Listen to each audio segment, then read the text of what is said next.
835 feet. Hey yo.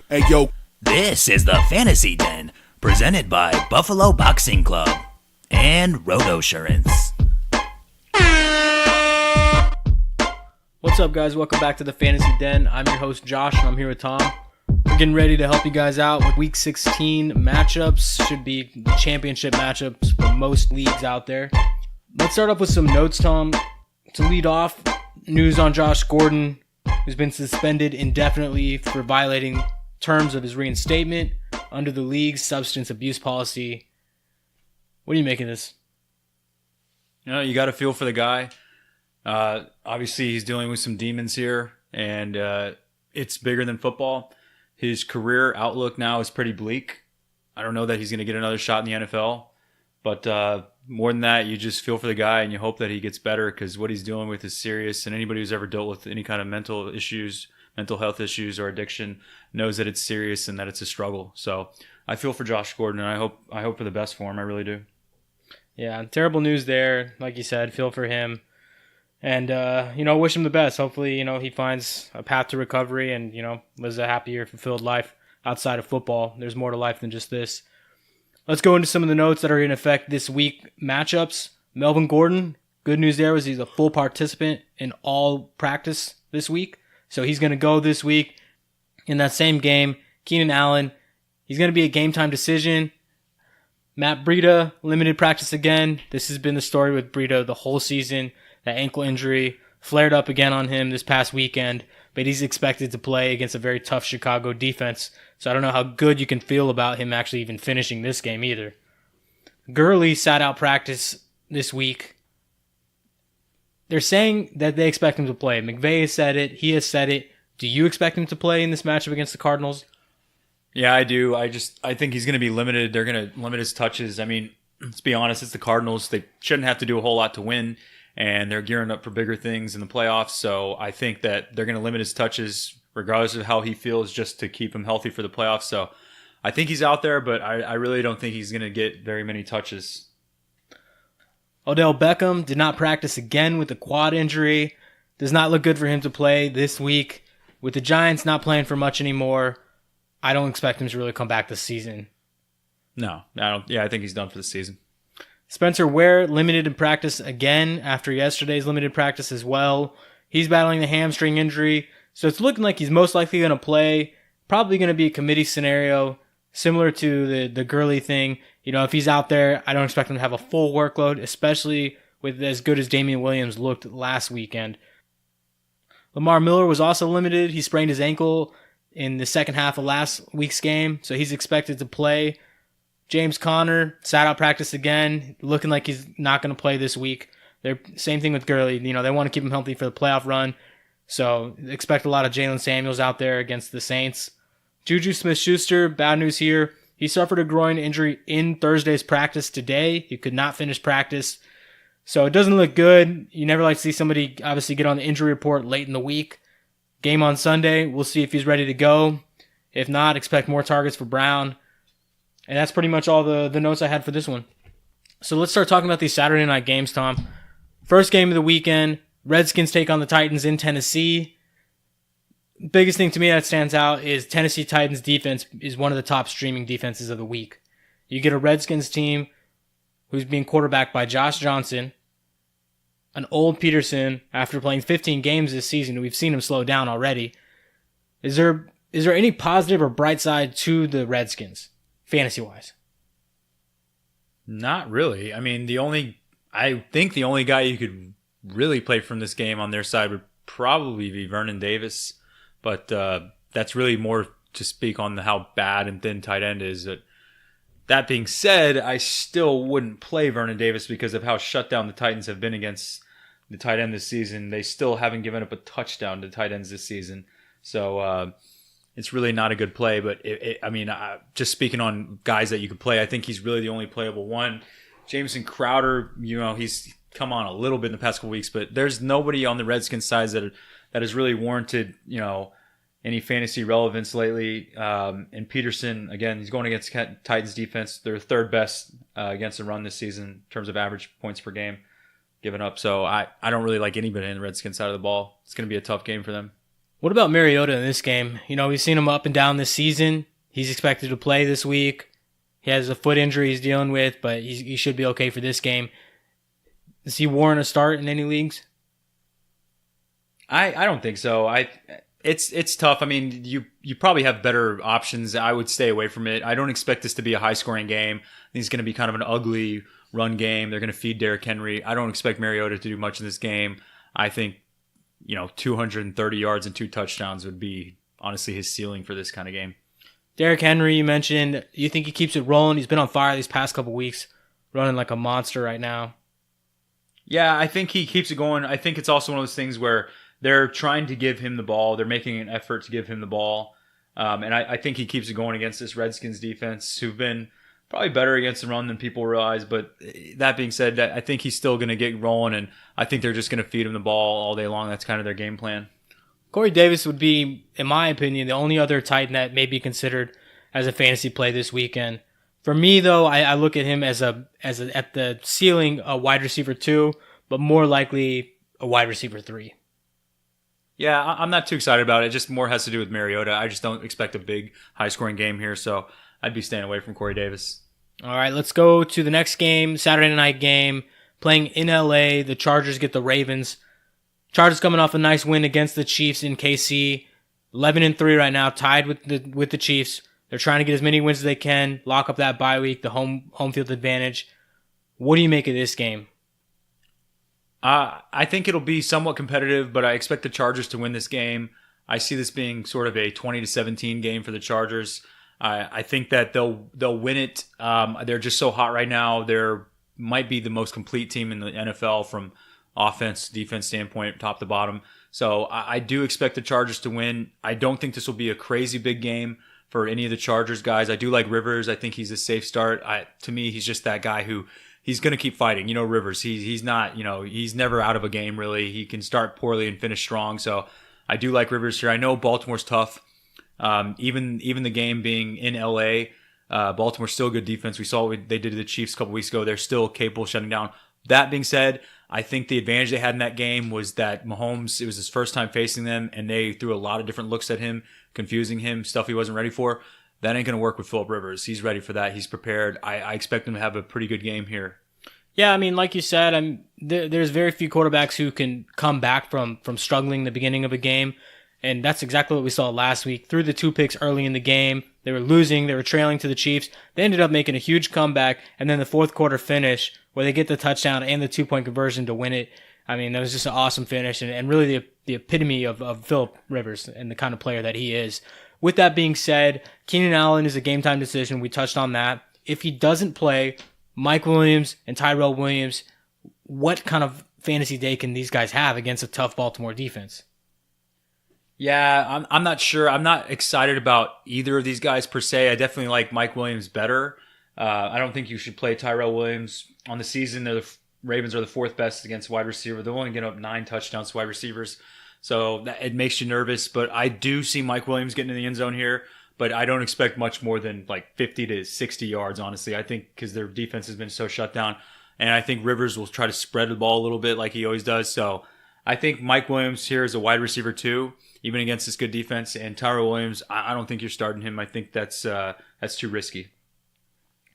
Melvin Gordon, despite the tough matchup, he's RB1. Can't sit him. Yeah, no brainer. You got to fire him up. And I expect him to come out firing for this game. I think he wants to come out and play. If you saw his tweet when he missed the last game, he mentioned how he was sorry to fantasy guys. And then I found out apparently he used to be a big fantasy player in college and before, like he played it himself. And so I think he takes it kind of personal. So I think he's going to come out and try to prove something here. And I think he'll get something going. I definitely like the fact that they're at home. That helps him out a lot. I know in the preseason, or even before the season started, he was talking about how he wanted to supplant Todd Gurley as the number 1 RB in fantasy.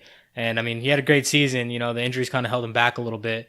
But on the Ravens side of the ball here, what scares me is that the offensive firepower of the Chargers could put this Ravens offense in a tough spot. Lamar Jackson, we've seen the struggles with him trying to pass the ball. We know what he can do, obviously running the ball, the read option, that's his go-to. But this is a good defense they're playing, the Chargers. Bosa being back, getting more into form as every week. I worry that Lamar Jackson doesn't have enough in his bag yet as a rookie to do much offensively in this game. Yeah, and on the season, the Chargers defense against quarterback, they've given up 12 touchdowns to 12 picks. 21 touchdowns and they have 12 picks against quarterback. So, they really haven't given up a whole lot to quarterback. They've been good against the QB. Only 6 teams are better than them against quarterback this season in terms of average points per game given up. So it's a tough matchup for him. And I think if the Chargers are smart, they're going to come out and try to put up points quick to put the Ravens in a hole to where, like you said, they really can't come back against them. And we'll see, because the big thing about the Ravens is they try to play that keep away time of possession game, so they can really get other teams out of it just by keeping them playing keep away game. But I'm not excited about Miller in this game, just because, like we both just kind of hit on, I think the Chargers might try to get in quick and try to put them in a position where Miller's going to have to throw the ball a little more, and I don't think he's really prepared for that yet to make those kind of comeback, have those big comeback games. Yeah, I agree with that. And the running backs, Kenneth Dixon, Gus Edwards. I think we know now that as much as they've mixed Dixon in, Edwards is the obvious back that would be started here in fantasy teams. Do you think he has an okay day, or do you expect him to kind of just have another Gus Edwards day where he carries the ball maybe 12 to 15 times, around 80 yards or so? Yeah, I think he's actually okay. I think he's more of a low RB2 this week, but I think he's still safe to play. I think he'll get the yardage. I think they're going to give him the ball. Like you said, it's more his backfield than Kenneth Dixon. And they don't, with Lamar Miller where he is as a passer right now, they don't have a lot of options. So I think Gus Edwards should be a safe start, although, a little bit lower play this week. All right, let's go to the next one. Sunday games now. Giants take on the Colts in Indianapolis.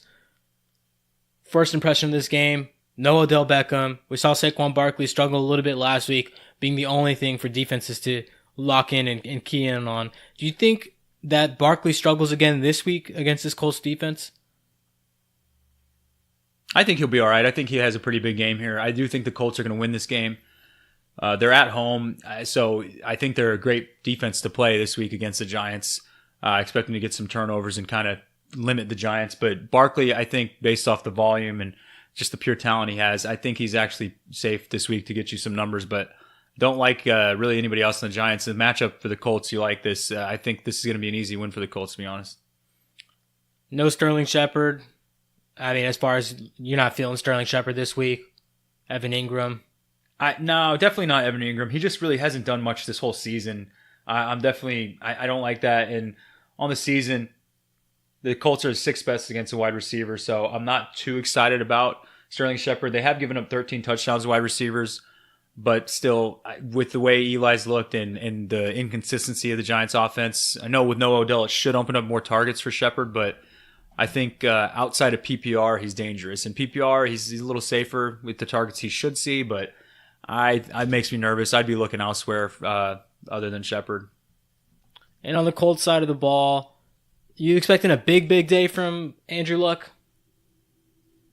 Yeah, more mediocre, 250-2 kind of day. I think it's going to be kind of one of those, they don't have to do a whole lot to beat this team. Although they're going to, obviously they need to win this game, the Colts, for their playoff picture. So I do think they're going to, they're not just going to lay down, for this game. They're going to come out playing, but I don't think Luck's going to have a monster game here. T.Y. Hilton sat out some practice this week. He's dealing with an ankle injury right now. He's probably going to play this week. This has been the case for him the last 2 weeks. He's been kind of hobbled up throughout the week, missing practice, but then he plays come game time. If he's out there, you got to play him. He's got that big play potential, and he's obviously Andrew Luck's go-to guy, along with Eric Ebron, who's also battling a quad injury of his own right now. So the guys are a little banged up. That's what happens this time of year. Week 16, you're not going to be exactly 100% healthy after playing this many games in, the NFL at this level. What about Marlon Mack? Coming off a huge game against the Cowboys where he rushed 27 times for 139 yards and 2 touchdowns. You expect him to keep that going? Yeah, I think he's in line for a good game here. Only 7 teams have given up more rushing yards this season than the Giants. So I think that he should be in store for a nice game here. I'd say, honestly, I think he's going to be a high RB2, low RB1 this week for what he did last week. I think he's going to come on strong. The Colts, like I said, they need to win. They need to get in the playoffs. I think it's going to be more one of those games where the defense takes over and they're running the ball. Luck doesn't have to do a whole lot here, so I do like Mac in this game. All right, let's go to the next one. Jags get the Dolphins in Miami. There's not a lot of positives about the Jags right now. Even Fournette has been struggling as of late. He was really the only bright spot on this team. Well, that's the problem with the Jags. They don't have anybody else to help him out, so defense is key on him. And Fournette's the kind of guy who needs a little help, and he needs to get going. He's not going to make anybody miss. He's not going to make something out of nothing. He's the kind of guy who needs to get a lot of carries, needs to get ahead of steam, and needs to get going before he really can be productive. So yeah, I mean the Jags just don't have anybody on the offensive side of the ball other than Fournette right now. Yeah, and although I do like the talent of D.D. Westbrook, you can't trust the quarterback play in Jacksonville right now. So there's no hope there for him, especially in a matchup like this in Week 16. On the Dolphins side of the ball, this is where it gets interesting. Frank Gore on IR now with the ankle injury, so that opens up the door for some touches here. Question is it going to be Kalen Ballage, who we saw rip off a huge touchdown play against a tough Vikings defense, or is it going to be Kenyon Drake, who's been the number 2 all season long? They're both going to get touches with Gore being out. For me personally, I think I'm leaning towards Kalen Ballage here because it's apparent Adam Gase hates any talented players on his team. They admitted to phasing out Devontae Parker. He hasn't been using Kenyon Drake this season like he should be. So it makes me nervous about them. The fact that Gore's out, it makes him safer. But I might take Ballage over here because of what he did last week. I think he has that difference-making speed. Although, that being said, Kenyon Drake isn't slow by any means. And he's a game breaker when he can get open the open field. But they just need to give him more touches and carries. I think this one, you got to go Ballage here based off of what he did last week. And the fact that Drake, just all season what we've seen from him, I mean, I don't know that you can really trust him going into a playoff game like this. And the Jags defense, they're still good run D. They still are a good defense.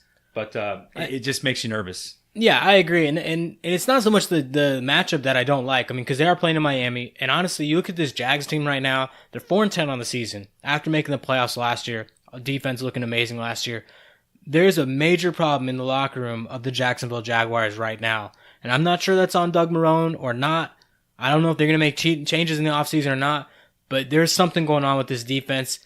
They're not playing the same way. There seems to be some major attitude problems, to say. The way they've looked against Derrick Henry and the Titans, they gave up in that game. I wonder if they've given up on the season. With that being said, Kalen Ballage is a rookie. So I wonder, do they want to see what this kid's got? I mean, the Dolphins are 7-7. And we've seen the talent that Drake has, but he's just not getting the touches. I don't think there's any scenario where they just say, hey, you're the guy now. I think it's definitely a committee this weekend. It's one of those things where I'll say this. Adam Gase doesn't trust Adam Gase. So how can we, as fantasy players, trust anybody on the Dolphins? Yeah, well said. Well said. All right, let's go. Okay. One thing I was going to touch on, if you have Leonard Fournette, I do recommend playing him. I don't think the Dolphins have the offense to get out ahead of the Jags and take over the game. And on the season, they've given up the 3rd most rushing yards in the league. So I still think Fournette should be a low RB2 this week. And that's at worst, in my opinion, because I think if they're smart about it, which is a stretch for the Jags, let's be honest, they should feed him the ball and get going against this run defense who's been poor all season. So I still think he should be a low RB2 this week. And the receivers for the Dolphins, Kenny Stills, any trust in him in this game? I don't think you can trust him. It's just with the quarterback situation, with the inconsistency there. I do like Tannehill better, and Tannehill does have a good connection with Kenny Stills. But I think that you are definitely playing with fire. It's risky.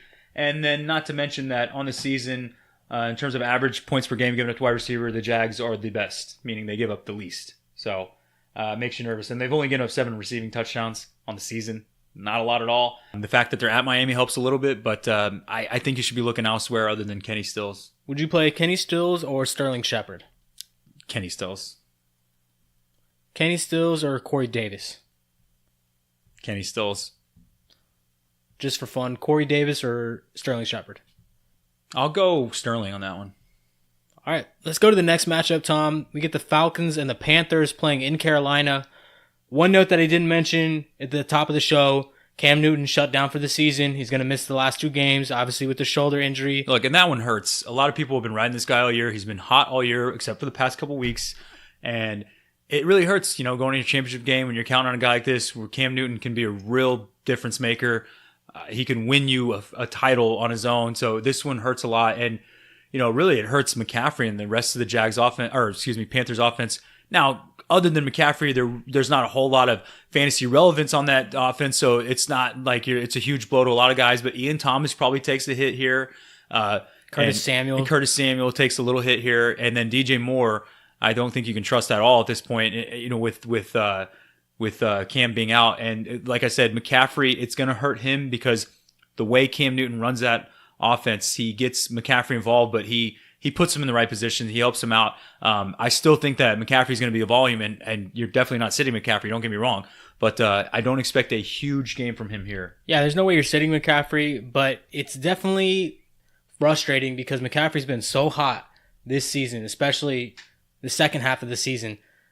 And now, without Cam Newton there, it makes it easier for the defense. Well, the one thing working in his favor, McCaffrey, is on the season, nobody gives up more receiving yards to the running back than the Falcons. So that definitely helps his case. And they're playing in Carolina, so you got to like that.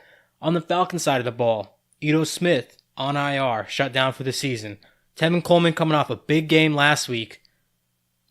Do you like him this week in Carolina? Where is he in the RBs for you? What's here? Low 2, high 3. Carolina Panthers have been good against the run this season. Only giving them 9 touchdowns, rushing touchdowns on the season. So it makes you nervous. They're at home against Carolina. I don't expect him to get a whole lot of opportunity in this game. So I think he's a low RB2, high 3. Austin Hooper banged up right now. Calvin Ridley not playing too hot right now. The way he started off the season, the flashes that we've seen from him. These guys warrant a fantasy start?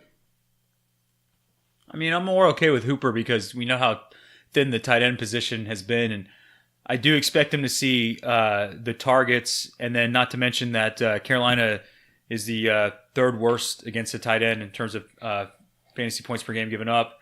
They're giving him 9 touchdowns at tight end, which is tied for first most. So I do think Hooper is a better play than Ridley, and also Ridley's kind of taken a step back a little bit recently. Although Matt Ryan's been hot really all year, but Ridley makes me nervous. I don't think you should play, or if you're playing him, I think he's a flex play at best, personally. But it makes me nervous to do you're throwing a Hail Mary with that play, and I think there's other guys out there, Robbie Anderson, Robert Foster. I would rather play those guys over Ridley at this point. Julio Jones, no brainer. Matt Ryan, no brainer. I think you got to temper expectations for Matt Ryan in this game. I mean, they're 5-9 on the season. I know they're not going to give up, but I just don't know how much success they're going to have in Carolina this week. Yeah, I think it's going to be an interesting game to watch just because neither of the teams have anything to play for. We'll see how much they really come out firing. But yeah, I think it's going to be more of an easy win for the Falcons. They're not going to have to do a whole lot. And with the quarterback situation in Carolina, I don't know how much of a competitive chance they have. Let's go to the next one. Bengals and Browns playing in Cleveland. The highlight of this game, or the note of this game, is it's the rematch of former Browns coach Hugh Jackson versus Baker Mayfield. We saw Baker have his best game of the year in Cincinnati against them, and then all the fallout since then, or all the notes that have been coming out, the things that have been said, mainly from Baker's side about Hugh Jackson. Do you think there's any hype to this game because of that? Not really for fantasy purposes. I'm sure they can talk it up and hype it up all they want for the, get the eyes on the game, all that kind of stuff. But I do think Baker will have a pretty good game here on the season. Bengals are second worst against quarterback.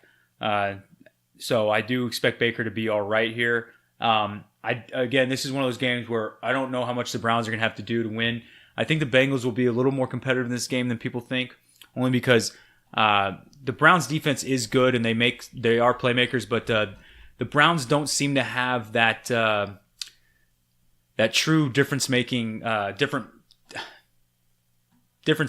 playmaker on their side, or on the defense side of the ball. Don't have that true stud yet, I don't feel. Denzel Ward's a great rookie, and Myles Garrett's a great defensive end, but I still think the Bengals will be in this game a little bit. But I expect the Browns to win, not having to do a whole lot. I see Nick Chubb having a big game in this one. Bengals have given up the worst against the run on the season against running backs in terms of average fantasy points per game. Only 3 teams have given up more rushing yards than the Bengals on the season. So I do expect Nick Chubb to eat here. Should be a good game for him. Joe Mixon on the other side of the ball, he comes into this game a little banged up, battling a wrist and thigh injury. Thigh injury was one that came on later in the week practice. I'm a little concerned about him in this matchup because there's literally nobody else on this Bengals team right now. There's no AJ Green. Obviously, they lost him a couple weeks back. Now there's no Tyler Boyd either. And they're using their backup quarterback, Jeff Driscoll. You got to be concerned about the lack of weapons for the Browns to respect in this game. Definitely makes you nervous, but on the season, only 8 teams have given up more rushing yards than the Cleveland Browns. So I think Mixon should be a low RB2 this week. He's shown the talent. I think that he's maybe the most or one of the most underrated, underappreciated running backs in the league. He does a lot. He has, I think he puts up the numbers that people don't realize. You know, he doesn't have huge games from week to week, but he gives you a pretty consistent floor week to week. And he obviously had a monster game last week. I think he's definitely underappreciated. But yeah, in this game, I can see him get going here, but it's going to be more of a low RB2 day. Like I said before, the Cleveland defense is good, and they actually should be an okay stream somewhat this week, but it's more because they get the turnovers, which is what you want in fantasy. But in terms of real life, I don't think they're going to stop Mixon per se. I still think he has a good game here. So it could be potentially a big game for Chubb, or we could see Baker go into revenge mode here, so to speak, and try and throw as many touchdowns as he did last time he played the Bengals, which was 4. So with that being said, how does that make you feel about guys like Jarvis Landry, Antonio Callaway, who caught 2 in the last time they played? Yeah, I think Callaway is a high 3 and Jarvis is a low 2. I think I expect Jarvis to get you some yardage in this game. I think between 60 and 80 yards. The touchdown, you never know, obviously, with any guy, but I'm not expecting that. He's never been a big touchdown producer this season. He really hasn't changed that much. And Callaway, he's kind of that dart throw flex guy. I mean, he's definitely higher up on that flex list than a lot of other guys. And especially in this game, but makes me nervous. But I still think he's a high 3. Yeah, I mean, we've seen Callaway either have really big games or really be non-existent. I think with what's on the table here, I think this is a game where Baker wants to show out and have those big highlight plays. I think this is a game where they do connect him and Callaway for a big touchdown. I don't know if he's necessarily going to get in the end zone twice this game, but I could see Callaway having a nice fantasy day based off a few receptions and mainly one big touchdown play. Because again, I think Baker just wants to show out in this game and get a highlight play here. What about Njoku? We know the tight end field is very limited and very ugly right now. So on the season, the Bengals have given up 8 touchdowns to tight end, which is there's 3 teams tied that have given up 9, so second most basically. So it's a lot. But with the way Njoku has been this season, they're at home. I like it better. It makes me nervous, but I actually can see him getting in the end zone this game. I think he does get in the end zone. I don't expect big yardage here. 40 yards and a touch is something that's kind of my projection for him. But so I think he's an okay play here, but again, a tight end, like you said, I mean, you're getting a touchdown. That's what you want from tight end. So I think he's actually a safe tight end this week. Yeah, I think so as well. I mean, you could do a lot worse at that position. And although it's tough saying any tight end is safe, especially Njoku, who's had some good matchups and he really hasn't produced a lot. But that being said, I think it's more of Baker spreading the ball around than Njoku's talent. All right, let's go to the next one. The Buccaneers travel to Dallas to take on the Cowboys. Cowboys coming off an ugly game against the Colts where they got shut out and embarrassed. You expect the Cowboys to bounce back in this scenario? I do, because they're at home and they need to win. They're taking on a team that's very beatable. They're playing against a quarterback who's turnover prone. This defense is a good, aggressive, fast defense, good shutdown corners. I expect the Cowboys defense to come out and really get after Jameis Winston. I could see the Buccaneers scoring a little bit here, but I definitely think the Cowboys will win this game. And Zeke, no brainer. Fire him up. Should be an RB1. Amari Cooper, is he wide receiver 1 this week? I think he's a high 2, sort of more of a low 1. I think it's going to be more of the case of they're not going to do a whole lot, but I still think, yeah, he's still going to give you some numbers, so kind of a high 2, low 1. What about Dak Prescott in this game? I think he's a good matchup. On the season, Tampa Bay is 4th worst against the quarterback. They've given up 30 touchdowns, so only 8 picks. So I do like it, but I with Dak and kind of his low ceiling, and I think they feed Zeke a little bit here. I see Dak having an okay game, but I think he has 2 touchdowns. I don't expect a huge game. On the Bucs side of the ball, Peyton Barber we saw play pretty well against a tough Baltimore Ravens defense in a very rainy, kind of messy game. Do you think he has any chance of a fantasy relevant day here in Dallas against the Cowboys? No, I don't. Last week was the first 100-yard rusher they've given up this season. That was Marlon Mack. They're at home. I think they're going to be mad, and I think they're going to try to prove a point against Tampa Bay. So I don't expect Peyton Barber to have a big day here. I don't think you should be starting him on the season. Only 4 teams have given up less rushing yards than the Dallas Cowboys. That's the Bears, Ravens, Texans, and Saints. We all know how good those defenses are. The Cowboys are right there with them, so I don't expect a big game from Peyton Barber. Mike Evans is the clear-cut number 1 receiver here. He should be played despite the tough matchup. These other guys, there's because of the matchup, you might have to question whether or not they're worth playing. You can't. I don't think you can play them. With Jameis and the way the offense is, there's always the potential for big plays. And maybe I'll eat my words, but it's championship week. I don't think I'm trusting Godwin, Jackson, or Adam Humphries. They make me nervous. All right, let's go to the next one. Vikings get the Lions in Detroit.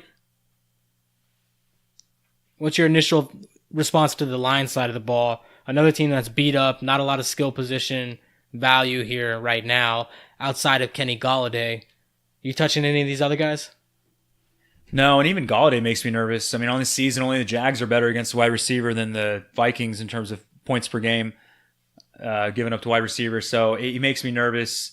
The fact that they're at Detroit, I like that a little bit, but I expect the Vikings defense to come after Matt Stafford and force him into some turnovers and mistakes. So I'm definitely nervous about Golladay. And then they carry on went to the IR. So, I mean, that limits their offense even more. So I definitely do not like any of the Lions other than Kenny Golladay, really. I mean, it's crazy when you think about that's the only fantasy relevant guy on the line side of the ball. I mean, you can't play Stafford at this point. Don't think anybody's playing Blunt. And so Galladay's really... Zach Zenner has really been a better running back the last 2 weeks as far as fantasy. He has, but I still don't think you're trusting that for your championship game. So Galladay's in there, but I think he's a man, it's tough saying. I think he's a low 2 at best.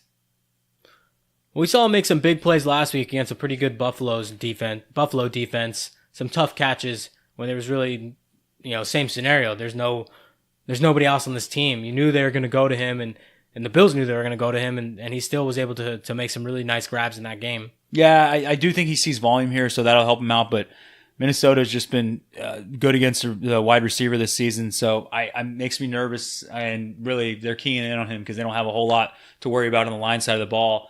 And the Lions are just kind of a mess right now. It's amazing that they have 5 wins. I mean, it really is. Yeah, I'd be surprised if he tops 12, 13 points, standard, non-PPR, maybe around 15 in PPR, something like that. That to me is a ceiling in this week in this game. On the Vikings side of the ball, Dalvin Cook looked electric last week. Do you think he's getting back into form, and do you think that he can have another good day this week against Detroit? Yeah, I mean, I like Dalvin Cook a lot. Only 6 teams have given him more rushing yards this season than the Detroit Lions. I think they're going to feed Dalvin Cook. I think they fired their coordinator a week or 2 ago, whatever it was, and it was before that game, and you saw the difference in that game. I think they're going to make an effort to get on the ball. Thielen has really kind of fallen off and taken a back seat the past couple weeks, and Diggs really hasn't been picking it up very much either. So I think Dalvin Cook is more the focal point going forward. Kirk Cousins has been kind of mediocre at best this season. So I think that they're going to feed Dalvin Cook. They're going to make an effort to give him the ball, and that's all they're going to have to do to really beat the Lions, in my opinion. This game is feed Cook all day. And like you said, after the way he looked last week, I mean, he looked like a real stud number 1, no doubt about it. Yeah, he looked like the guy that the Vikings intended on drafting. He looks like Sonic the Hedgehog when he runs. His feet just keep moving. He gets going, and he just looks awesome. He's one of those guys. Got an incredible burst. He's fun to watch. He's fun to watch play. Well said. Let's go Bills Patriots. Josh Allen travels to Foxborough to take on Tom Brady, a Josh Gordon-less team now. Not that he was a major factor for this offense. What do you expect from the Bills side of the ball? LaShawn McCoy got some limited practice in this week. He's probably going to play. But the last time he played the Patriots, I think he rushed 12 times for 13 yards. The Patriots have been good against running backs on the ground, not great against pass catching running backs. Yeah, I don't like any of the Bills' backs in this game. I mean, really, I don't like any of the Bills in this game. I mean, I know people are starting Josh Allen, and Josh Allen has definitely got hot lately. He's been hot. He's had better matchups in this. And look, we all know right now at this point in his career, Josh Allen is still limited as a passer. And if there's one thing that makes you nervous, it's a rookie quarterback going to Foxborough in December. I think they're going to confuse him. I think they're going to throw a lot of different looks at him. I think he's going to have a poor game here. So on the Bills side of the ball, I'm staying away from these guys. This is a tough game. Yeah, you said it right there. I'm not sure there's a tougher place to play than Foxborough right now. You can make an argument for Lambeau. You can make an argument for Seattle. Kansas City's tough.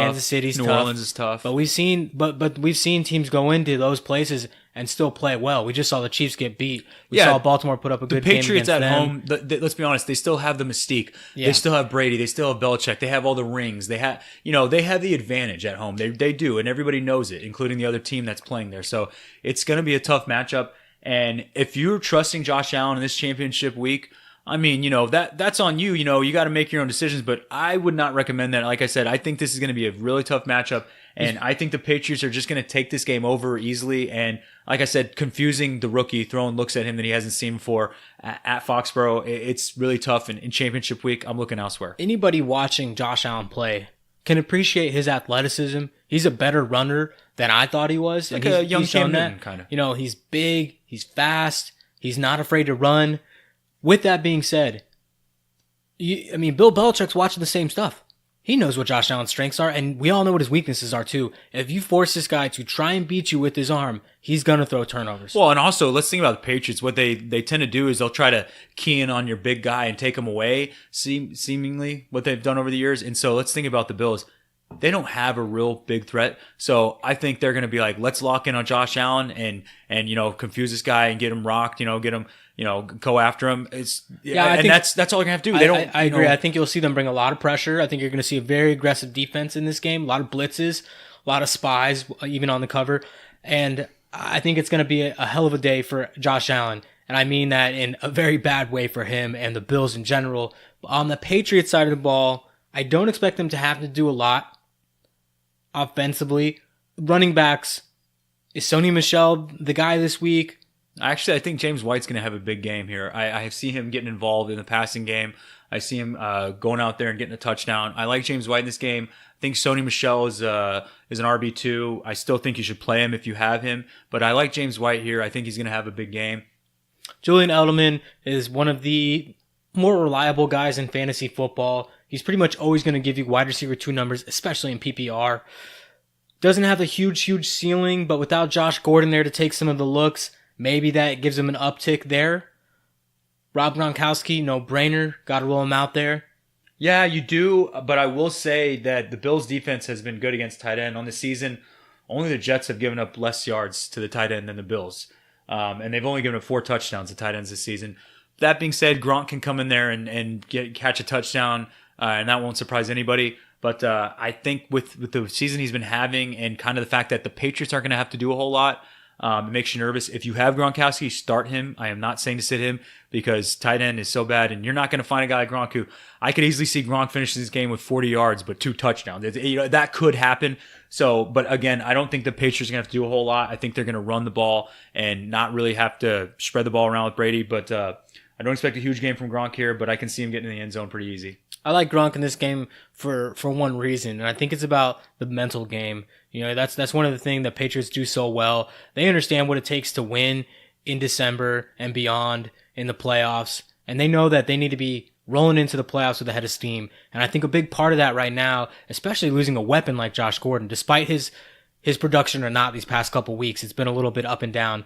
They know they got to get Gronk going because they know they need him in the playoffs. He needs to be fired up. He's going to fire up Brady and the rest of this team if he can have a couple good weeks to finish off the regular season. So let's go to the next one, Tom. Packers get the Jets in New York. There's been a lot of talk about if Aaron Rodgers is going to play or not. He says he's playing. He's got the groin injury, though, that he suffered in last week's matchup. Do you think that he plays this game, first of all? And if he does play, do you think he has a good fantasy day? I think he plays in this game. I think he has a mid to low QB1 type day. I don't expect him to have a monster game here. This to me is actually a very, very interesting matchup. I think this is going to be a super close game. It's going to be an ugly game. I think that the Jets are going to stay in this game. I think it's a real toss-up. I'll pick them here. Who do you think is going to win? The fact that they're at New Jersey is what makes me like the Jets a little bit more than the Packers here. And the Packers have been terrible on the road this season. They don't have a win on the road this season, which is crazy when you think about. So I do think that this one's going to be very close back and forth. But speaking on Rodgers specifically, I think he finishes in that 8 to 12 range at QB. Yeah, I'm worried about him because I think even if he plays, I think he aggravates that groin injury. That's how the groin is. It's just like the hamstring. It's one of those. It's easy. It's easy to aggravate. If the Jets defense gets after him, that front line, they make out to scramble a little bit. I think he could easily leave this game, which makes me worried for fantasy owners that start him, because you're also dealing with the limited wide receiver core who has not produced. Outside of Devontae Adams, it has been very, very bad. Randall Cobb has had a few games, maybe 2 or 3 this season, and he's probably not going to play this weekend. So it makes me very afraid for him. He's pretty much got Jimmy Graham, who's been up and down the season as well, mainly disappointing. For me, I own him in a league, and I think I'm sitting him. I'd rather play somebody else over him. I'd play Baker over him at this point with the matchup that he has. Aaron Jones on IR, not playing. Jamal Williams will get the start here. Do you like him this week against the Jets? No, I don't. The Jets have been, I think, better against the run than people realize. Over the last 4 weeks, they're in terms of average points per game given to running back, they're number 1. Nobody's given up less. They're better than Houston, Denver, Tennessee. So that's just over the last 4 weeks. So they seem to be picking up a little bit. They've only given up 2 rush touchdowns over the past 4 weeks. I do not like him at all in this game. The only guy I like here and expect to be big is Devontae Adams. On the season, the Jets are the second worst against a wide receiver. So I do think that he's gonna eat a little bit here. He's gonna have some kind of big game. But on the Packers side of the ball, that's really all I expect is Devontae Adams. I think Jimmy Graham he's too risky to. It's one of those things where I say he's too risky to start, but at this point in the season, with who you have, I don't know that there's a lot of better matchups on the waiver. So you probably have forced into playing him, but I don't expect a big game here. But yeah, to touch your point, I do not like Jamal Williams in this game. Aside from however much I believe in his talent, I just think the matchup's going to be tough. The Jets at home, I think they want to win this game. So I do not like him at all. Really, it comes down to Rodgers and then Devontae. I expect to be a low 1 this week. On the Jets side of the ball, we're seeing Sam Darnold get more comfortable throughout this rookie season. One thing he touched on 2 weeks back is he said that he wanted to let the ball fly a little bit more, start taking more risks. The way he started this season was very safe. Even though he's thrown a lot of picks this season already, you wouldn't think he was trying to be safe. But he really didn't take a lot of shots downfield. And he said he wanted to really open up and not be afraid to take those shots. If he sees it, he's going to take it. Robbie Anderson putting together 2 good weeks now. You think Robbie Anderson could have a good week here against the Packers at home? He's definitely going to be the number 1 target for Darnold. I think that he has a shot to get in the end zone here. The Packers have given him 19 touchdowns to receivers this season. That's second most in the league. They're tied with the Bucks, and there's 3 other teams tied at 20 or 2, and then there's one at 22. So I think he has a shot to get in the end zone. But I don't think he's a great play here. I think he's a low wide receiver 2. I definitely think he's playable, and I think in this matchup, he can produce for you. But I expect a 60 to 80 yards and a touchdown, which is good, and you're taking that all day. Don't get me wrong, but I do think that I wouldn't be surprised if he gave you 30 yards. That he's that kind of guy. And Darnold's still a little bit inconsistent, but the Packers don't have a whole lot on defense that scares you. They don't really have a lot of guys getting after you. So they do have a lot of sacks this season, but still, I'm not worried about the Packers defense. They don't scare you. So I like Robbie Anderson more as a low wide receiver 2. Yeah, he's a volume play. There's not a lot of talent on this offense. Elijah McGuire will get the start at RB again. And I do like McGuire this week. I think he's going to produce for you, just similar to what he did last week, which he gave you, I think it was 11 fantasy points, which isn't great, but I think he's safe to give you right around there. Yeah, I'm a lot lower on McGuire than a lot of other people right now. Well, for me, it's based more on the volume, and he's going to see the carries. And he did have a tough matchup last week. I will say that. A tough Texans He still got in the defense. end zone, which is good. He got in the end zone there. However, watching that game, that defense really stifled him. And again, credit to them, credit to the Texans defense. But I worry that, when I watch McGuire, and I talked about this a couple episodes back when he was looking like he was going to get the start, is McGuire's not an exceptional running back by any stretch. He's not fast. He's not big. He doesn't have good moves. He's got okay hands. I'll give him that. But it's a volume play. Yeah. That's the best thing I could say. I agree with what you're saying, but just like you said, he's not an exceptional running back, but he just played against an exceptional defense, and he put up a touchdown on him. This is not an exceptional defense he's playing against, so I do think he's going to produce. That's a fair point. Chris Herndon, a tight end in this game, who's been somewhat consistent with his floor. He seems to get you around 50 yards at least. He's one of those few tight ends who's getting the yardage but not the touchdowns. So if he can somehow put it together and get a touchdown on this game on top of his yardage, I think he's a nice tight end play. I think that's highly unlikely, only because the Packers have only given up 2 touchdowns to tight ends all season. And I do think Herndon's safe to get you the yardage, like you said, based more off volume, and it's really him and Robbie Anderson out there. But I don't think he gets in the end zone here. Packers have been good against tight end. That being said, I see him producing here, and I do think he's a safe tight end to play. Yeah, I mentioned this a few episodes back as well. Whenever I hear tight end defensive stats, I think people should take that with a grain of salt. Yeah, I agree. Because there hasn't been good tight end play across the league outside of maybe 3 to 5 guys, right? So you're looking at the other 27 tight ends that are playing every week, and you know what I mean? It's like a defense can look good against a tight end because the tight ends aren't doing much. No, I agree with that. And like I said, I mean, they've only given him 2, but still, I'm still saying start Chris Herndon. I don't think you said. I mean, he's shown consistency. So I still think he's okay to play. Do you like him over Jimmy Graham? Yeah, I do. Kyle Rudolph or Jimmy Graham? Graham. All right, let's go to the next one, Tom. Texans get the Eagles. They're playing in Philadelphia. It'll be a Nick Foles-led Eagles team. We saw them play pretty tough against the Rams last week, get the win there, surprised everybody. You think they beat the Texans here at home? No, but I have a feeling this might be game of the week, but I think it's 28-21 Texans. Foles seems to spark the Eagles. He puts an energy into them. They seem to play harder when he's there, but I do think the Texans are going to come out and they're going to want to win because, you saw it stat. They've never beaten the Eagles in their history. Even when they were the Oilers, they never beat the Eagles. So they literally never beat them in their franchise history.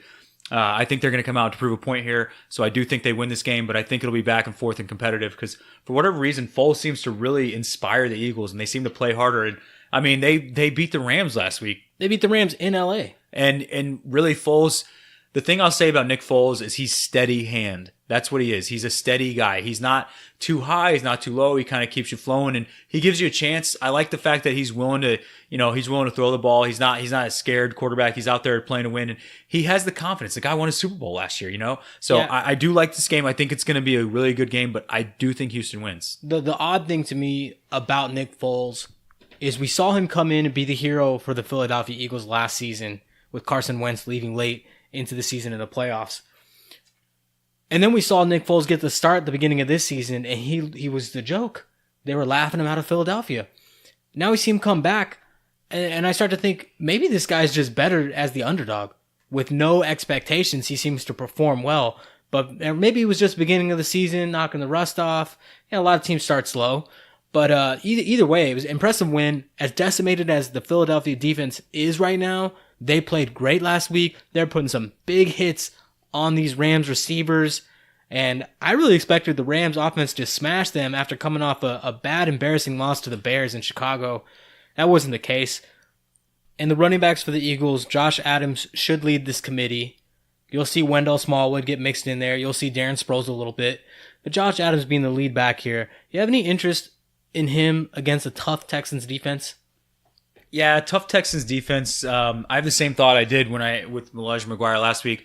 I think Adams is a low RB2, high 3, kind of a flex play. I do think he's okay to start, but I don't expect a huge game out of him. But I will not be surprised if he got you 50 yards and a touchdown. I do think the Eagles are going to be competitive in this game. They're going to be able to move the ball a little bit. So I do think he's an okay play, but I think low RB2 at best. Alshon Jeffrey, Golden Tate. These guys have a good day here. Fantasy relevant day.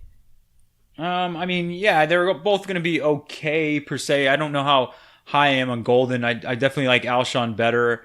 But I think, sorry, I was looking at something. Over the last 4 weeks, actually, the Texans are the third worst against wide receiver, and they've given up 5 touchdowns. So I do think Alshon's okay here. Golden Tate makes me a little more nervous, but I think Alshon finishes a high 2, and Golden's more of a flex type, high 3. Yeah, and Zach Ertz, there's no way you can sit him. We know how consistent he is, the targets he sees. I don't care about the matchup. There's a couple guys at tight end you don't sit. That's Zach Ertz, Travis Kelce, and George Kittle. All right, let's go to the other side of the ball. Lamar Miller coming into this game banged up. Concerned about him and his fantasy production? No, I think he's safe. I think he's a safe RB2, pretty much what he's done all season. I do like him in this game. I don't expect a monster game here, but I do think he's safe to get you RB2 numbers. And Hopkins, again, no-brainer. You got to roll him out there. He's a wide receiver 1 stud. Yeah, in terms of pure talent, he just might be the best wide receiver in the NFL. Pure talent. I think he's definitely the best. He's got the best hands in the league. This guy will catch everything you throw at him. He makes such great highlight reel plays. So in terms of pure talent, DeAndre Hopkins might be the most talented receiver. He's the definition of an NFL receiver, when you look at him in the plays he makes. What about a guy like Demaryius Thomas in this matchup? I don't think there's any way you can trust him in your championship game. That being said, on the season, the Philadelphia Eagles are the third worst against the wide receiver. And in terms of yardage, only the Saints have given up more yards to wide receivers this season than the Eagles. So I could see DT finishing as a 2 this week, but I think it's a low 2 at best. So you think it's unlikely? I do think it's unlikely, but it's also more of the fact that, hey, look, can Demaryius Thomas have a good game against the Eagles' deep pass D that's bad? Oh, yeah. And I do expect him to be, get you 50 yards floor. The touchdown, you never know. That's a shot in the dark, But in your championship week, I don't think you're trusting Demaryius Thomas. Yeah, I think there's better options out there as well. All right, let's keep it rolling. Go to the next one. We get the Rams going to Arizona to take on the Cardinals. We touched a little bit about this at the top of the show, talking about Todd Gurley not practicing, getting a little banged up last week with the knee injury, but we saw him finish the game. So it really comes down to how much do the Rams want to push him. They need to get this win coming off 2 straight losses. They're still trying to get that bye week, that home field advantage. So what do you expect in this game from the Rams side? So, like I said earlier, I do think they're going to limit Gurley's touches, but even on that, I could still see him having a good game. On the season, the Cardinals have given up the most rushing yards. They've also given up 17 rushing touchdowns. So I do think Gurley can get you a serviceable game here. I could easily see him getting, 50 yards and a touchdown pretty easily, honestly, with the kind of player he is and how bad this defense is. And they're at home, which helps. But that being said, I think they're going to limit his touches. I don't think they're going to give him a bunch of carries because they want to save him for the playoffs, and it's the Cardinals. I don't know how much they're going to have to do to win this game. Yeah, and let me hop in right there. What I think about this game is I think you're going to get one half. I think you're going to, because I think that's all it's going to take. Well, let's say this, though. I kind of agree with that, but geez, with Todd Gurley, one half might be all you need. With that being said, he could still put up 2 touchdowns and a half.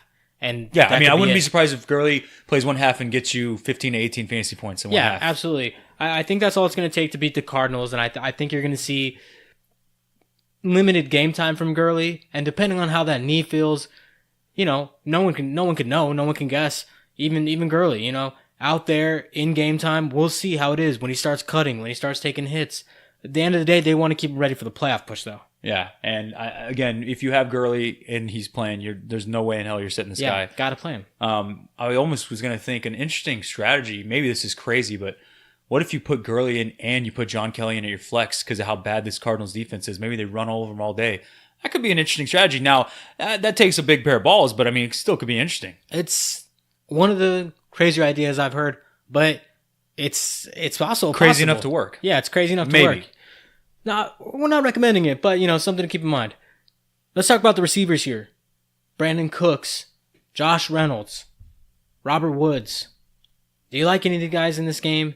Do you think it's going to mainly be a run game for the Rams here? Yeah, I do. Out of all of them, I think I like Cooks the best because of his big play potential. But yeah, I think they're going to run all over him. I don't think they're going to have to do a whole lot here. I think Robert Woods is safe to get you that wide receiver 2 numbers. I think Cooks could be a low 2, but he has the potential to get up in the ones just because of his big play, his speed. But like you said, I don't expect the Rams to have to do a whole lot here. This honestly, they should win this game going away. And the other thing we should mention is if the Rams defense shows up against the Cardinals, which is very likely, the offense is going to have to do even less. So I don't expect a huge offensive day here. And Jared Goff, he's been struggling lately. We all see that. So don't expect a huge day from these receivers. More of wide receiver 2 type days. And again, the run game and defense probably takes over in this one. Before we go to the Cardinal side of the ball, I want to talk a little bit more about Jared Goff, because this is a guy who's come out and put up an electric season. I mean, at the beginning of the season, midway through the season, everyone was looking at this Rams team going, how's anyone going to beat them, the way this offense is playing right now? With that being said, the last 2 weeks have brought a lot of questions down about how good is Jared Goff. What is your thoughts? What are your thoughts on Jared Goff right now and in the future moving forward into next year's draft? Okay, so to me, I definitely think Jared Goff is not as good as the numbers he's been putting up. I'm not going to say he's a system quarterback for 2 reasons. You could make that argument for every quarterback in NFL history. Well, they were in that system. They're a system quarterback. That's a lame argument in my opinion. I definitely think he's not as talented, like I said, as these numbers have shown and the things he's done. I mean, you put him on a different team with lesser players around him. I'm not sure how good he is, but I still think at worst, he should be a low QB1 going forward for fantasy purposes. So I think he should still be safe to give you those type numbers. In this specific game, I don't expect a huge game for him. Like we said, Gurley in the defense probably takes over, or John Kelly. The game script. But for career-wise and just what I think about him, I think he's more of that lower tier of QB1s, that maybe that second tier, kind of that 8 to 12 in fantasy range. Okay, perfect. 8 to 12. I was just about to ask is he in that top right 10? Around there. I would, maybe, that 8 to 12, that 10 to 15 seems to where, or I should just say 8 to 15, I guess. That kind of I think that's kind of where he finishes, or that's kind of where he'll be. I think that he's progressed a ton since his rookie year for sure, and he's made some plays that I didn't think he was capable of when I watched him play, but I still think that he's a little bit limited, and I think it has to do more with his mental game. I think sometimes he struggles a little bit to see the game, and he kind of, defense can get after him, get him rattled a little bit, and he gets a little shaky. But I still think he's a good quarterback, and I'm not buying into all this stuff what people say. He's a system QB, he's a system QB. Tom Brady's a system QB. Every QB in history is a system QB. You can make, well, that's the system they play in. I don't buy that. I don't like that argument. All right, let's go to the Cardinals side of the ball. David Johnson, Larry Fitzgerald, these are the only 2 guys we're talking about on this side. Cheer them out for me. Well, I think DJ in this game is a high 2. I do think he's going to have a decent game here, but I'm just more nervous about the Rams taking over, so where they can't run the ball here. Larry's got to be a low 2, high flex, high 3. It makes me nervous. I don't know how much success they're going to have against the Rams. And really, they're probably going to key in and just try to shut Larry Fitz down. They don't have a whole lot to worry about. So don't expect a big game from Larry here. Yeah, I expect that Rams front to get after Josh Rosen in a bad way. And I expect him to have a very bad day. I can see him putting up less than 10 points. That's not a stretch of the imagination. It's gonna be a rough day for the Cardinals at home, I think. Let's go to the next one. Bears get the 49ers in San Francisco. Breida's probably going to play. But I think you have to temper expectations playing against one of the best defenses in the league. Yeah, this scares you. The other thing with Breida is we know the problem with him is he could start the quarter and then leave in the next play. So I really am nervous about this. If I had Breida, I think at most he would be a flex for me. It just makes me nervous in this game. Like you said it, the Bears. Yeah, I think if you can get away from him, you are. Because it's not a good matchup, and it's week 16 after a long season of ankle injuries for him. Yeah, and I mean, the 49ers offense is better, has gotten better. They're a little more consistent. Nick Mullins has proved to be competent enough. Yeah, he's a better QB than I think anybody thought when he first started. So the 49ers should, be somewhat competitive here, but I actually like the receivers better than the run game here, not only because of Breida's injury history, but the Bears have just been shut down against run this season. Expect them to shut Breida down in this game, even if he's going, and he's not 100% either, so that hurts him, but I definitely like Mullins and the QBs better than Breida or Jeff Wilson. Dante Pettis in this game, is he a flex? Is he a wide receiver 2? I think he's a flex. I mean, he's definitely shown more consistency, but is that in your mind based off talent, or is that based off the matchup? It's more based off the matchup. I mean, he's definitely a talented guy, but I think he's a he's he's not. I don't think he's a true number one wide receiver. I think he's more of he's a little better version of Deshaun Jackson in my opinion. Yeah, I think what we're seeing here is a good connection with Nick Mullins. Yeah, I think they have a good rapport. They definitely have chemistry, and again, limited weapons on this on this 49ers offense right now. Really, the main passing options are him and George Kittle. Kendrick Bourne, we've seen a little bit from. Marquise Goodwin has not been reliable to play this season. I think Pettis, I'm trying to think of a good comparison for him because he's a good slot player. I don't know that he's that good if you put him on the outside. Yeah, he definitely makes you nervous because of the matchup against the Bears. That being said, his last 4 games, his targets are 7, 7, 7, and 5. So that's showing you a pretty consistent floor right there. Yeah, you can see the trust. Yeah, he's definitely picked it up. So I think he could be a flex play, but I think I think he's a high 3 at best. I agree. I think it's the matchup. I do like his talent. He's a young guy. He's still got a lot to figure out in this game. But I do like his talent, and he's great after the catch. That's the one thing I will give him. And they've definitely been going to him. They've been using him a lot. So he like I said, he's not a bad flex play, but I don't think you should expect much more than that, to be honest. George Kittle, another one of those tight ends that is matchup proof. With that being said, I think it's going to be a tough day for him. I think the Bears I think anytime you have anybody playing against this Bears defense, you've got to look at it and go, temper expectations a little bit because the Bears have just been that good on that side of the ball. Yeah, they really have. Like you said, though, you don't sit George Kittle. He's just too good. He's too talented. On the Bears side, Mitchell Trubisky in this game, do you think he can have a top 10 day at the quarterback position? Yeah, I mean, he can certainly have a top 10 day. Do I expect it? I think he finishes right at 10 if I put him in there. I don't think he's going to do a whole lot. I think the Bears are just going to slowly win this game. I mean, a better way to say it, not exciting, not a lot of points here. So I don't expect him to go crazy in this game. I actually like Trubisky a lot this week. And not necessarily because I think he's going to go nuts, but I look around the league and I don't know that I love a lot of these other matchups. Some of these guys, like a Matt Ryan, what are they playing for right now? They're playing in Carolina, hostile place to play against a good defense. So for me, I look at these other matchups and I go, I just don't love them. So I like him to be a top 8 kind of finish. Yeah, here's a stat that'll help him out. On the season, 49ers are the 6th worst against the quarterback, and quarterbacks against the 49ers this season have thrown 30 touchdowns to 2 picks. So that's pretty amazing right there. So that definitely helps Trubisky out. But it definitely boosts him a little bit. The one thing I will say, though, is you look at his home road splits, his big games, his good games have really been at home. He's been okay on the road, but those big, like high 20-point games, 30-point, that's when he's at home and he's really comfortable. Yeah, and I feel like I've been saying this all episode, man, but I'll say it again. I don't expect the Bears to have to do a whole lot to win this game, although I think the 49ers might be a little more competitive than people think, but I could see Jordan Howard and Cohen just kind of taking over this game. Yeah, the defense for the Bears really always puts Trubisky and this offense in good position, good time of possession as well. Tariq Cohen should have a nice day here. He's been awesome. When Trubisky is out there, Tariq Cohen's out there, I mean, anything could happen. Dynamic weapon in Cohen. What does that mean for a guy like Jordan Howard in this matchup? Yeah, I still like Howard. I think they're going to get him involved. I think they're going to get him going.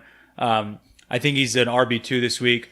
I like Cohen a little more, but that's just based on the way they use him in this offense and his potential on any given play as a game breaker. And if you play in a league that allows return yardage or return touchdowns, then he gets a boost up even more because he's one of the best returners in the league. Yeah, absolutely. Couldn't agree with that more. Is there any wide receivers here you feel comfortable with?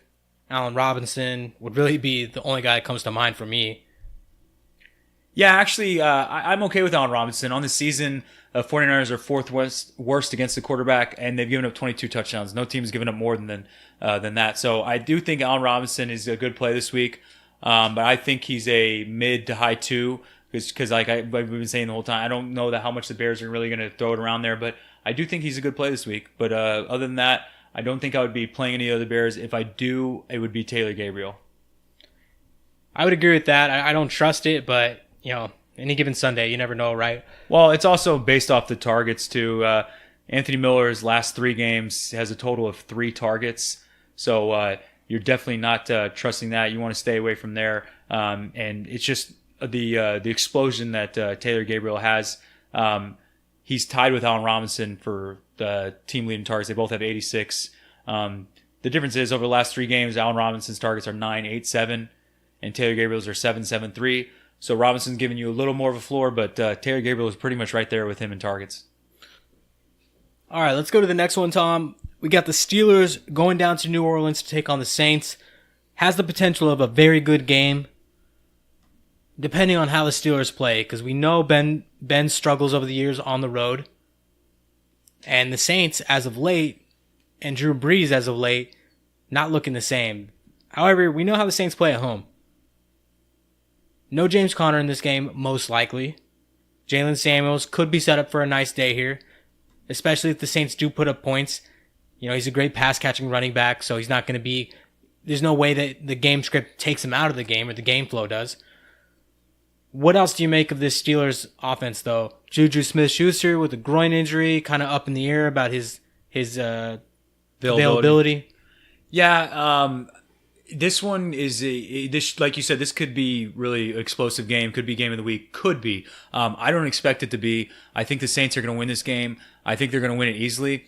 Ben Roethlisberger, we know about his home road splits. On the season, the Saints have given up the fewest rushing yards in the league. They've only given up 6 rushing touchdowns. I think Jalen Samuels is going to be okay based on volume. I don't think James Conner is going to play at all. They're trying to, I know they need to win, but I don't think they're going to trot him out there. I just don't think he's ready. So I think Jalen Samuels is okay volume wise, but I think he's a low RB2 just based on the Saints defense. And I really think they're going to come out firing. The Saints, first off, like I said, Roethlisberger, home road splits, we know all about that. But the Saints at home, we talked about New England, Seattle place. There's a tough place to play. It's the Superdome in New Orleans. And Drew Brees, whatever, call it the New Orleans voodoo or whatever happens there, the Saints are a different team down there. I think they come out firing in this game. Against the Steelers, they're going to want to prove a point. So I really think they're going to smash them in this game. That's what I think. And especially if Juju doesn't play, the Steelers are in trouble.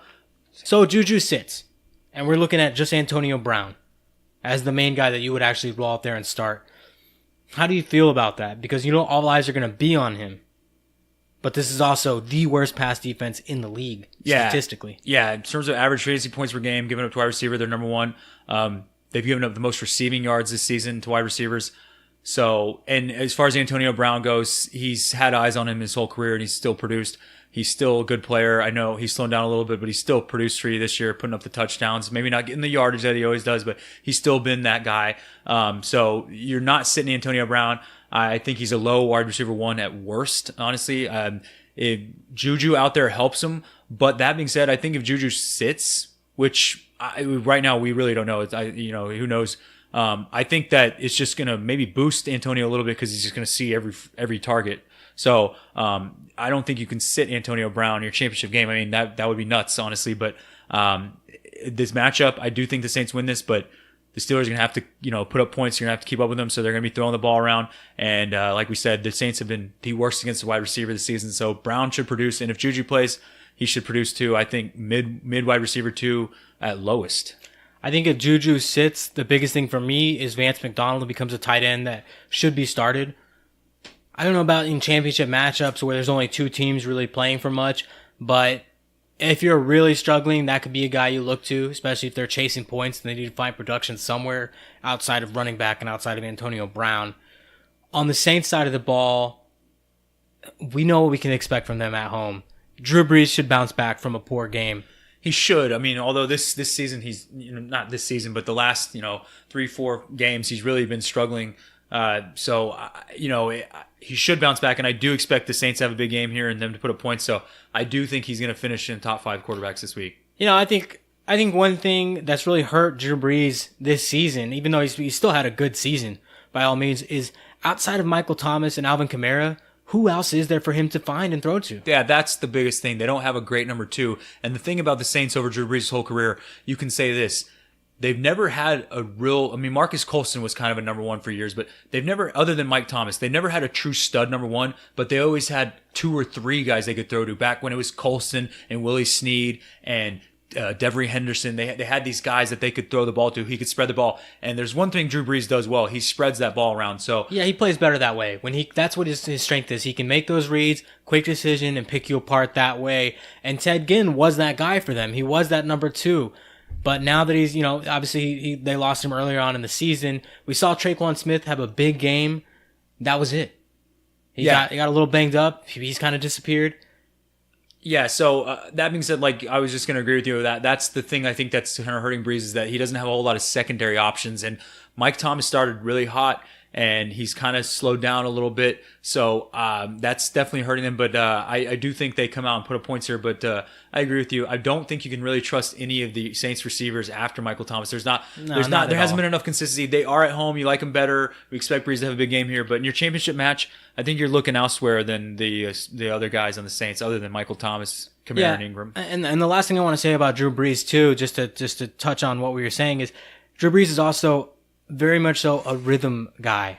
He's got to get in that rhythm, and it's hard to get in a rhythm when you have one receiver to throw to, and really the only other thing you're doing is dumping off to a guy like Kamara. And I understand why he's explosive, but it's hard for a guy to get into a rhythm when he's throwing 2 yards to a running back, and then he's taking a couple shots at the same receiver. So let's talk about the running backs a little bit more, though. Kamara, Ingram, you expect them both to have good days here?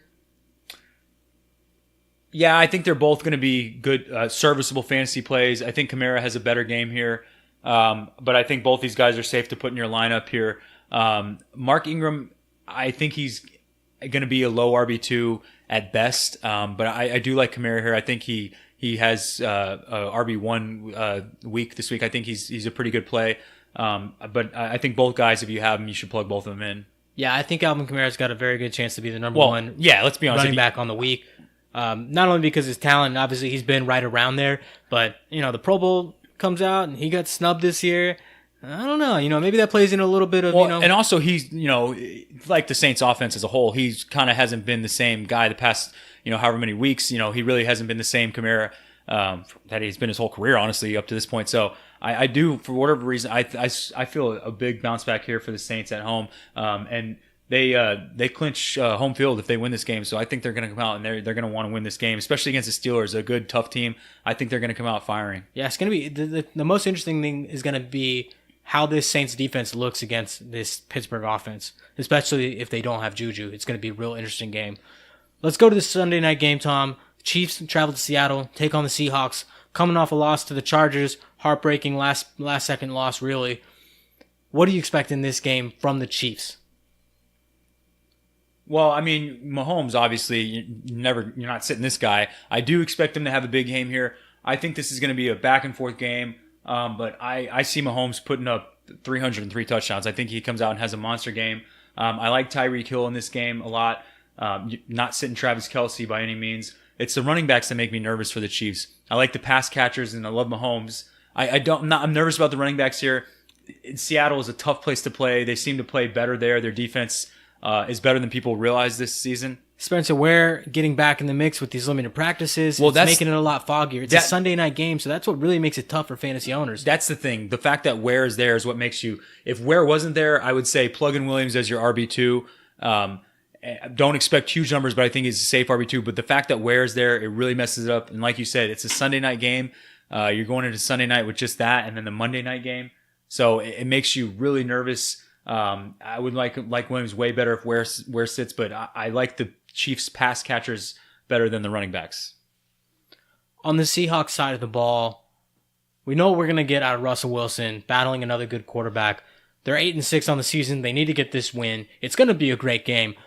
We saw Doug Baldwin play better last week. Really his first Doug Baldwin-esque game of the season in my eyes. You think he can put together back-to-back good fantasy days and have a good game on Sunday night?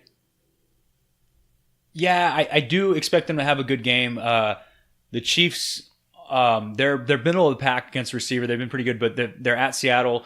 We know the Seahawks are going to have to score points to keep up with them. And the most consistent receiver on the Seahawks side, well, this season it's been Tyler Lockett, but really Russell looks to Doug Baldwin when he's out there a lot. He throws him a lot. He's really his safety valve. So I do like Doug Baldwin in this game. I think he finishes as a wide receiver 1 this week. And what about Tyler Lockett? Yeah, I like Lockett. in a high scoring game. I think he's definitely a play this week. More of a wide receiver too, because I think Baldwin's going to see more. But like we said, Russell Wilson at home, he's in the Seahawks at home. They're a better team, and I think that the Seahawks, they're going to have to score to keep up. So I like both guys. I think they're both safe plays this week. And the running backs for the Seahawks, Chris Carson, Mike Davis. I don't think anybody's touching Mike Davis in the championship week. I love Chris Carson this week, though. Chiefs are the third worst against running back. They're at home. Believe it or not, Chris Carson's the top 20 running back on the season. He's to me his. Oh, I believe it. Yeah, no, he's got a lot of touches this season. And the other thing about this game that I really like, you look at a team like the Chiefs and how dominant they are on offense. I think what you want to do is a lot like the Baltimore Ravens. You want to control the clock. You want to run the ball. Let your defense, and do what they can. Pete Carroll, he realizes that. He's a smart guy. He knows Pete Carroll runs the ball all day anyways. Exactly. Seahawks, they definitely run the ball. So they're going to feed Carson. I do like Carson a lot this week. I think he has a big game here. Definitely an RB1 in my opinion. Yeah, primetime game. It should be an awesome matchup. Monday night game, not as exciting. We get the Denver Broncos going to Oakland to take on the Raiders. Raiders 3-11. We know what they've been this season. The Broncos 6-8. They've certainly had their struggles. Case Keenum has proved to not be the answer for this team after they went out and signed him in the offseason. Philip Lindsay has been a good find for them. Undrafted rookie who made the Pro Bowl. Had an awesome season so far, but he's slowed down these last 2 weeks as well. I think that's partially due to the fact that no Emmanuel Sanders. Obviously, they traded away Demaryius Thomas a few weeks back. What else is there to stop on this team? If you want to dare Case Keenum to beat you, I think every team in the league would do it. Philip Lindsay is really the weapon that you want to stop. And I think you've seen most defensive coordinators go out and do that. Yeah, and the thing here is the Raiders defense doesn't scare you at all. They really don't have any playmakers on the side of the ball. I do like Philip Lindsay this week. I think he's going to get the volume. And you said it, they don't have a lot of receiving options. Case Keenum is a limited quarterback, and you don't trust any of these receivers in terms of fantasy. You're not playing these guys, but I do like Philip Lindsay here. I think he's a safe play. But yeah, other than that, you're not excited about a lot of the Broncos guys. No, not really. I mean, you look at these receivers. Cortland Sutton was the guy that people were excited about because he obviously has the build of a good receiver and he's shown some flashes. But again, hampered by a guy like Case Keenum. He's still a rookie. He's still got a lot to figure out. He's a rookie playing the number one position for his team as at receiver. I mean, I just don't see him having much success here. Tim Patrick doesn't do much for me. Deshaun Hamilton. These guys you're not touching unless you're in a PPR league and you're desperate. Yeah, and again, this Monday night game, if you're waiting on Monday to put in one of these guys, I don't think that's smart. There's much better options over the weekend, so really don't think you're playing any Broncos receivers. On the Raiders side of the ball, Derek Carr, do you think he has a good day here at home against this Broncos defense, or do you think he struggles again this week? I think he has a mediocre day. I don't think he has a huge game here. I don't think he's going to have a terrible game. I do think the Broncos are going to get after him and put pressure on him, and the Raiders' offensive line has been bad. So I do think that he's going to struggle a little bit here. I don't think this is going to be a real high scoring game. But I'm not high on Derek Carr. I don't think anybody's be starting him in their championship game. Yeah, I think he has like a 15-point day, 10 to 15-point day is kind of the range I see him in. Mainly because that Broncos defense, like you said, they've got a good front. Von Miller, Bradley Chubb getting after him. I think that can put enough pressure on him to slow him down. And he really hasn't had a good season regardless of that. As far as the receiving options are here, Jared Cook, Jordy Nelson, they do much for you? I'm not Jordy Nelson. I'm not playing him in this matchup in my championship game on Monday night. Jared Cook, I definitely think you're playing him if you have him. We know how tight end is. I mean, if you have Jared Cook, there's not a better option on the waiver. So I definitely think you're playing Jared Cook. And on the season, the Broncos are the fourth worst against the tight end. They've given up the most receiving yards to tight end. So if anybody, or second most receiving yards to tight end. So I do think that if there's a safe play on the Raiders side of the ball, it's Jared Cook. Yeah, he could be in line for a big, big day. What about the backfield here? Doug Martin, we saw him get a juicy matchup against the Bengals, and he really let people down. I know a lot of people were putting him in their lineup expecting a nice day from him. Yeah, I'm not too excited about Doug Martin. The Broncos have been heating up on defense, and I just don't expect Doug Martin to have a big game. You said it with the Bengals matchup. He didn't produce there, if you're waiting until Monday night to put him in there, that's really playing with fire. So do not like Doug Martin here. I think he's a flex play at best.